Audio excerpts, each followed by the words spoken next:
Good evening, everyone. This is Gail Lloyd. It's August 11th, 2019, and I am reading this remarkable historical novel. It's a novel, but she records so articulate true events that happened during the 1920s. And I hope she'll forgive me because I'm going to read a few pages of this amazing novel because I think it's timely, especially in regards to the shootings that took place this past week. And it's so lucid as to what happens when a government forsakes its people like our government did in the 1920s. So give me a minute to just get set up here.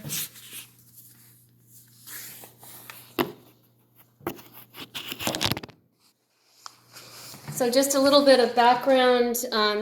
There's the young protagonist who's this teenage boy, and his parents are really irresponsible, and he gets stuck in this military camp school that it's like a juvenile detention center. So he's having a pretty gruesome time, and he can't go home for the summer like all the other kids. And there's only one other kid that is stuck there with him with similar conditions. And so they're trying to make the best of it. They get paid a little bit to do chores around the campus, and occasionally they run errands to get supplies for the school.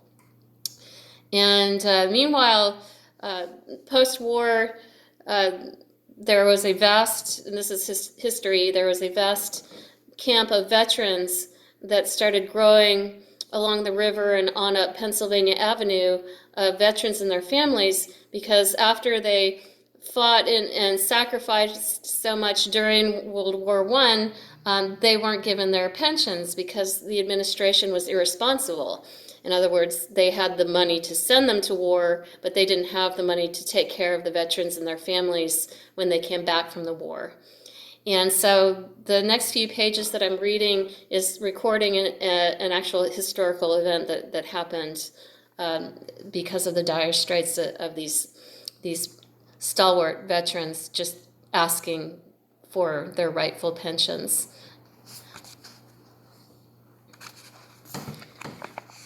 July 28th. Today was terrible. The end of summer term should be a fine day, and instead people killed. If you ever think a day is fine, you weren't paying attention. Probably somebody was getting clapped bloody while you ate your breakfast. It happened right in front of us. The heat was bad on K Street, but Bullseye kept yelling to hurry up into the thick of the encampment. Men standing on the back gate of the bread truck were passing out loaves into all those hands, like in the Bible, loaves floating from hand to hand. The encampment has changed shape all summer. It started at the riverbank, but grew and swelled up into the warehouses on Pennsylvania, where the whole thing started today. With Bullseye scooting right toward the fight, of course, a moth to the candle, and there is no keeping up with him. But the moth at the candle dies. He survives every time. Yelling his head off that it was going to be a real sock-dollar. It was the police superintendent on his blue motorcycle sent down to kick the bonus army families out of the warehouses. They're supposed to be tearing those down to build more temples. And I'm stopping reading for a moment just to let you know that this bonus army were put together veterans that were hired with minimal pay to sort of make sure that things were organized and running well amongst the veterans. So they were sort of veterans hired for the job, and they were different from the regular military. Back to reading. Bullseye said glass words in a jam. The superintendent, Hoover, is on his neck for letting people get in the warehouses in the first place, and wants them kicked out today. And that's Herbert Hoover, the U.S. president at the time. Back to reading. Some people who'd been watching since early morning said 2 companies of Marines in their helmets had already come down to do the job, sent down there by Vice President Curtis on trolley cars, and Glassford sent them back ready to spit because the Vice President has no authority over military troops. Is it true? Asking me? You seen me in a government class? Now the superintendent was sweating in his brass-button uniform, taking off his helmet and wiping his forehead a lot as he talked with the bonus army men. His job was on the line. But those families on a worse line, surely. The crowd of gawkers was growing. 2 men in white suits arrived in a limousine, also sweating, and had words with Glassford, gesturing at the building.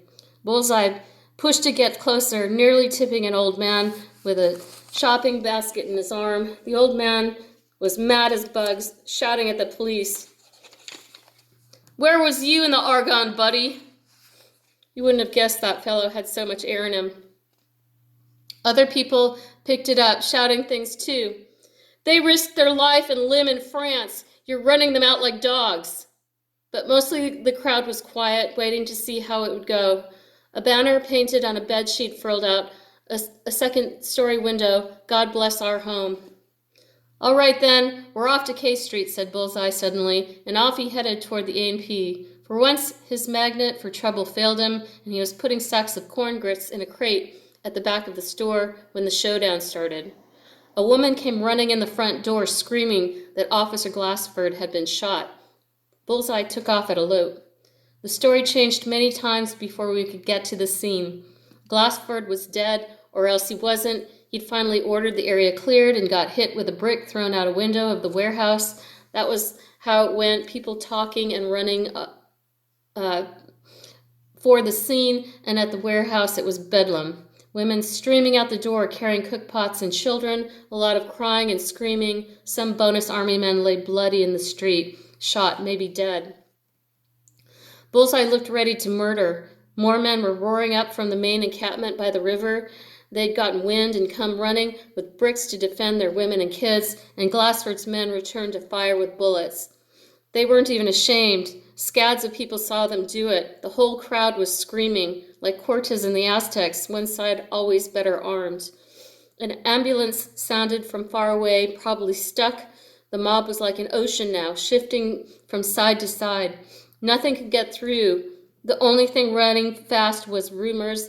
Hoover had called up MacArthur to put on his whipcord breeches, get down there with troops, and rout the bonus army.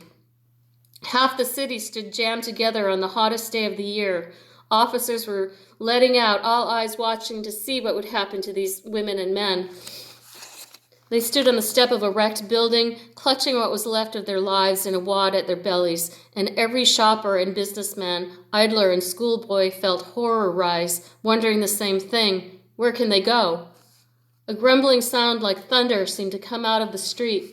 An out-of-breath newsboy grabbed the corner of a building as he came around it and flung himself against the wall, gasping. "It's a tank," he shouted. "The treads are turning the pavement into gravy." It seemed a fair time to leave, but escape was impossible. The front of the crowd began backing up from the street, shoving the rest of us against the window of a telegraph office, jamming between men in straw boaters and secretaries in point-heeled shoes. 2 girls in cloche hats, one white hat and one black, stepped out of the door of the telegraph office and said, "Gee, what's the story?" People were pouring out of buildings with nowhere to go, milling in the street from the bonus marchers, milling in the street across from the bonus marchers. The cavalry arrived just then, clopping up the street. It was MacArthur. Repeating. The cavalry arrived just then, clopping up the street. It was Major Patton. Probably he'd arrived ahead of MacArthur's tanks because the horses could dodge around the stalled motor cars choking up Pennsylvania Avenue. The horses reared and pranced sideways, spooked by the crowd. Their riders had long sabers held high in their right hands. Behind them came a machine gun detachment, audibly marching in step. "Gee whiz," said the white hat girl again. Bayonets appeared, bristling above the heads of the crowd. People pressed back harder against the buildings as the tanks rolled up, their heads chewing up the road as their treads chewing up the road as they came. The bonus marchers were lined up across the street, standing steady. Women struggled to hold their babies, but all the men stood at attention like the soldiers they are. They saluted the cavalry's color guard, and one small ragged boy on a man's shoulders pumped his own little flag in the air. A lady in the crowd of onlookers stood up high, shouted, and the whole throng took it up. 3 cheers for our men who served. Hurrah, hurrah, hurrah. Patton's horsemen wheeled and charged the crowd. Everyone ducked and shoved, the white hat girl screaming, stepping sideways with her pointed white shoe, stabbing like a knife, and everyone tumbled. Pull her up quick, Bullseye said, helping from his side to drag her up by the elbows, but she seemed to be swooning. A man fell against her, someone else against the man, and then it was a whole smash-up of secretaries and bean counters. White, with flat hands pressed against the stone wall of the telegraph office, it was possible to inch back up to standing. Bullseye began to swim with his elbows toward the street, while everyone else pressed back, and that was a good time to say so long to Bullseye. Between the stone wall and the crush of shoulders, it was hard to breathe. Over the sea of heads and hats, he could catch sight of cavalrymen, leaning down from the waist on their horses, flailing their saber blades against whatever was below them, against people. That hit with a shock. They were beating at the bonus army men and women with razor-sharp blades of sabers. Someone pushed into the near crowd with a bloody face, the meat of his cheek sliced back and bones shining.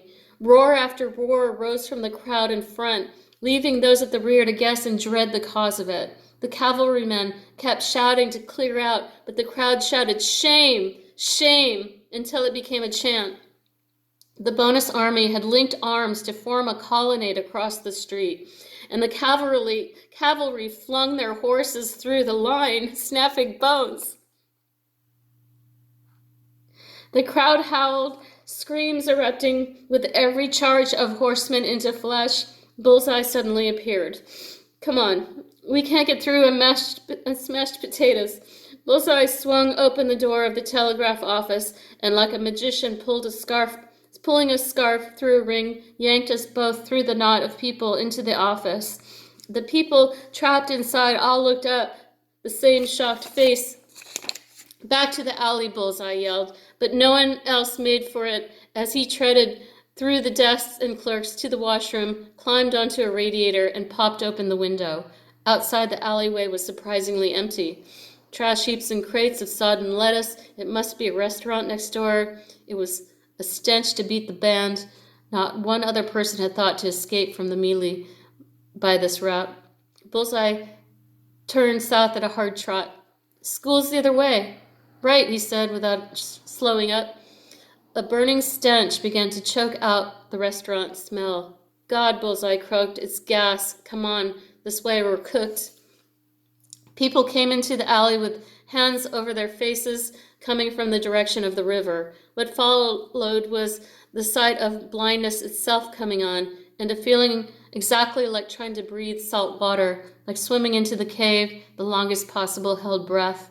Every gulp of air tasted like poison. People were stumbling over trash heaps and people heaps. A newsboy curled like a fetus on his big stack of papers. Suddenly the whole pile was old news. "Come on," Bullseye said. "He's not dead. You don't die of gas." Bullseye's face was purple as liver, his eyes streaming tears, but he still moved at a clip that wasn't easy to follow. An ambulance entered the alley and people mobbed it. Between 2 buildings, a tableau of the riot appeared, an infantryman pulling a blue bottle from his belt, uncorking it, and hurling it into the haze.